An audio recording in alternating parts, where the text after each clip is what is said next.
Open. Damn it. Open. Ugh. You said this would light our darkest hour, Dan. Today, we're going to convince you to read Transformers comics.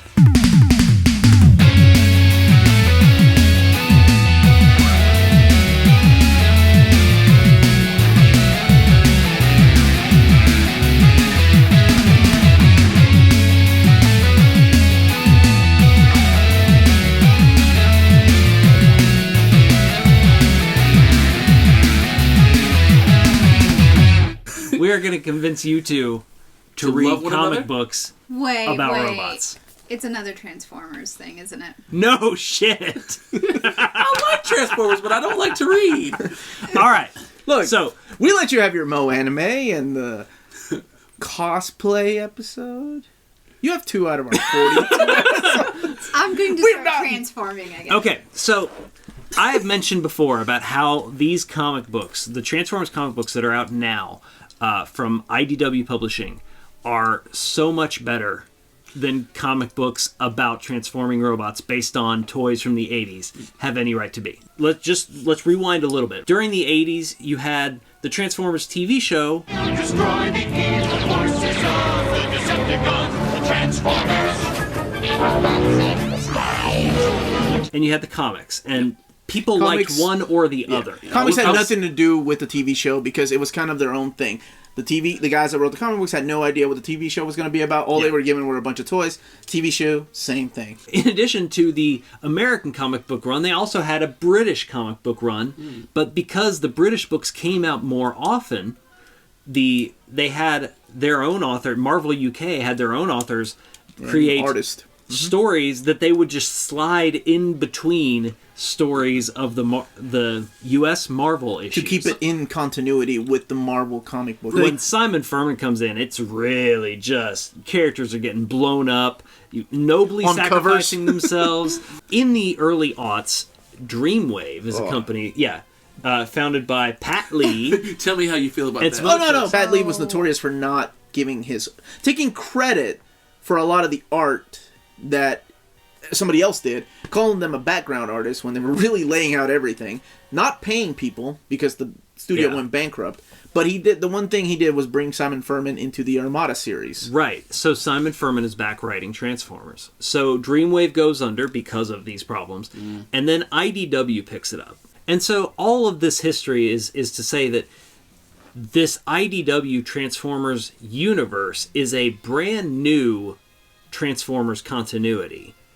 But Simon Furman was the architect of it to begin with. Yeah, during the early So run. a lot of the early characterizations and early plotting is all out of the mind of Simon Furman. So it's similar in feel to the Marvel comics. This run is a completely new universe for these giant robots, okay? But it builds on familiar characterizations from our childhood. Okay. Now, that doesn't do jack shit to convince Tina to read a book about transforming robots. That intrigues me. Right. So, the thing about these books now, okay, the universe has evolved a lot since the Simon Furman days. The IDW's been doing this for, 7-8 years now, right? 6-7 years? No, longer than that. Almost 10, probably, I would Right. say.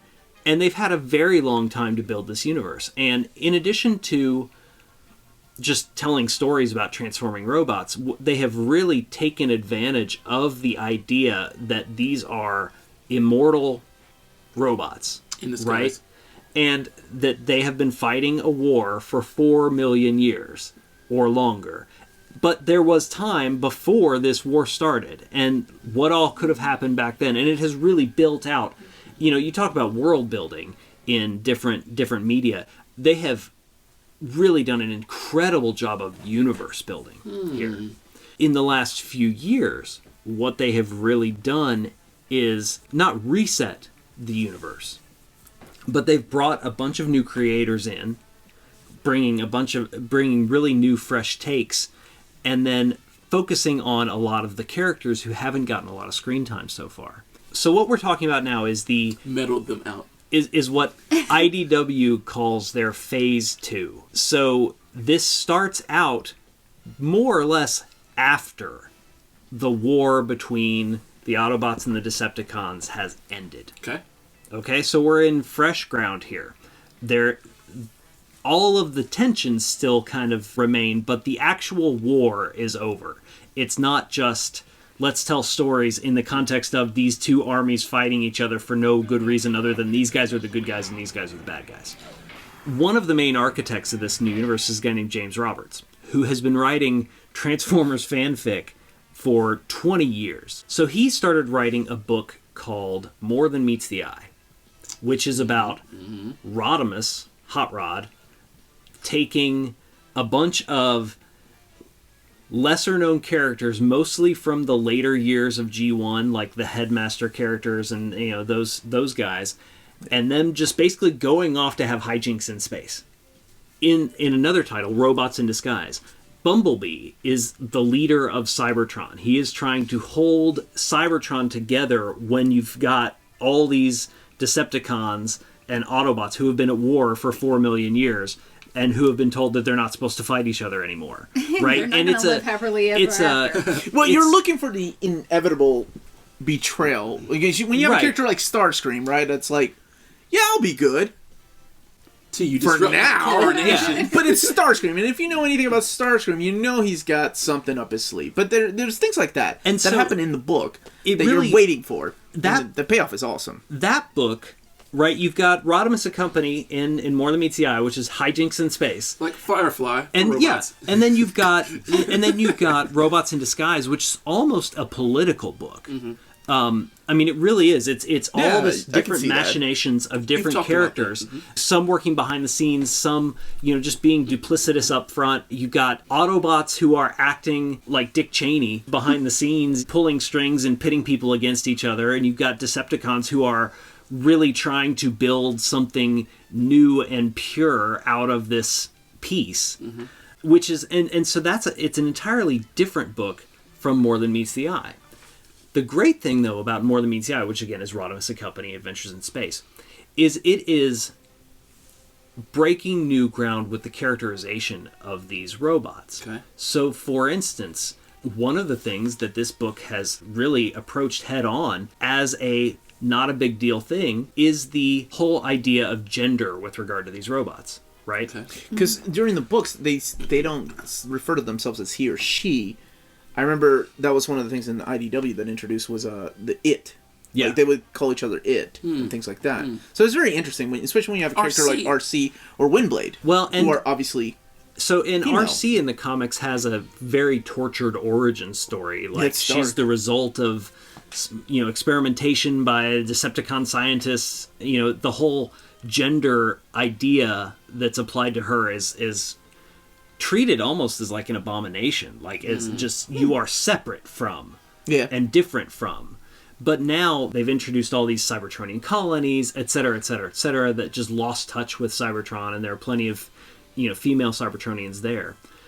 But what More Than Meets the Eye has done in grappling with the idea that these are in many ways genderless beings, even though, because we were all conditioned to see all the boy robots as boy robots, if this is essentially a genderless society, these robots should not have relationships with each other, beyond friendship. And so they're going into what we as readers have to see as homosexual relationships between these robots, because they are masculine gendered robots that we're used to thinking of them that way.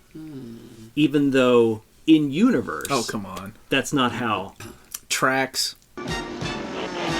I'd rather stay in my stunning auto mode. Rewind and Chrome Dome are lovers in the book, and the term is conjunx injura, because of course it has to have a Latin-y name.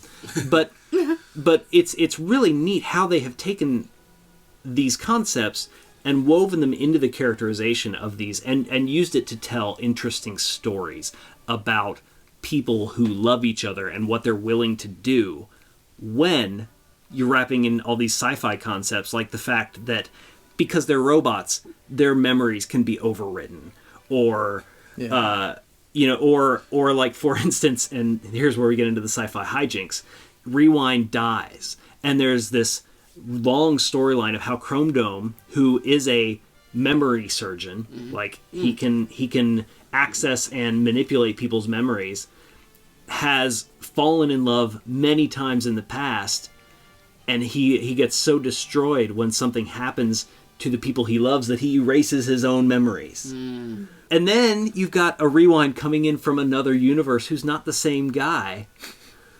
You know, who's like alternate universe version of... It's just... And so it's all these wacky sci-fi stories. But what you can do with these characters is not limited by the fact that they are robots or of a certain gender or anything else. And you can really explore characterization that you just really can't do in a lot of other media because of all of the baggage that comes with traditional gender roles. This is a little bit of spoilers. Spoilers. Megatron is now an Autobot.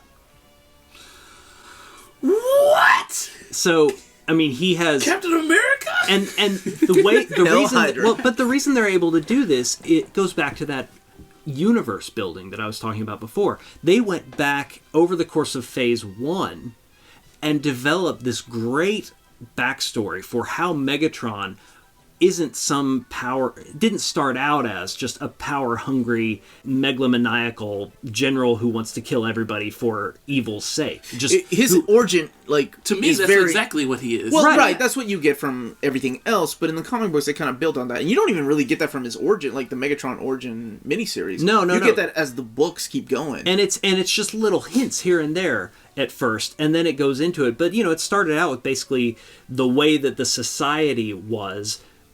It was this, they call it a functionist society. What you transform into dictates what you get to do in life, right? And oh, my toilet, this sucks.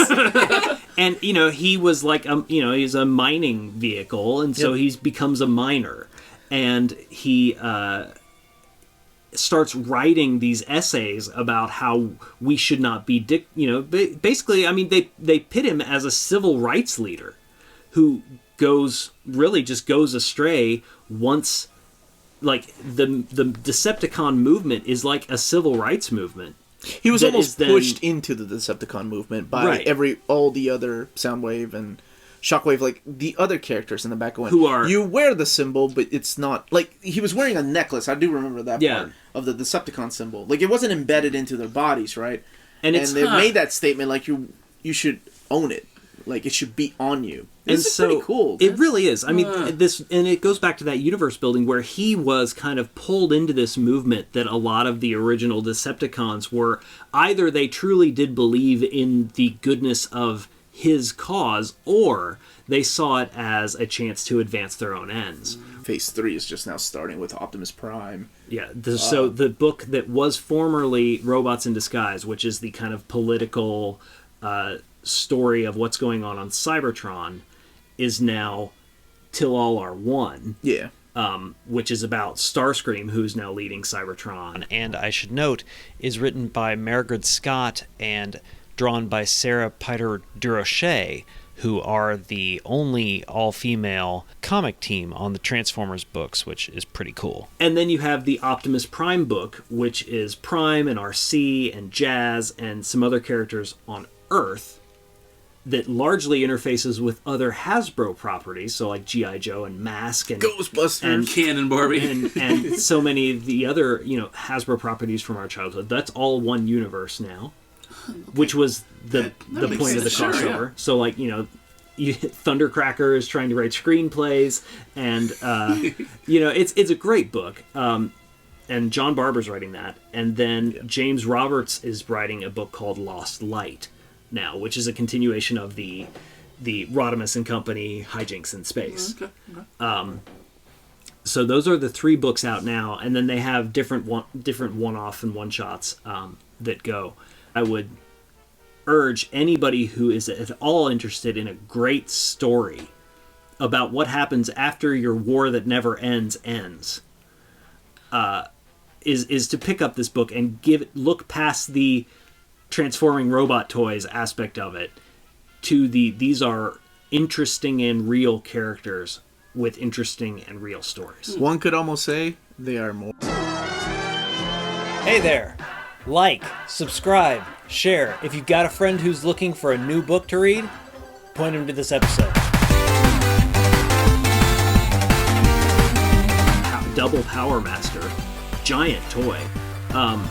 Dude can get away with cheating, like he can be sleeping with his wife at home while his dick is hammering away some robot chick like down the road. He's like, "What are you talking about? I'm right here." I mean, these are Japanese cartoons. And they're robots. So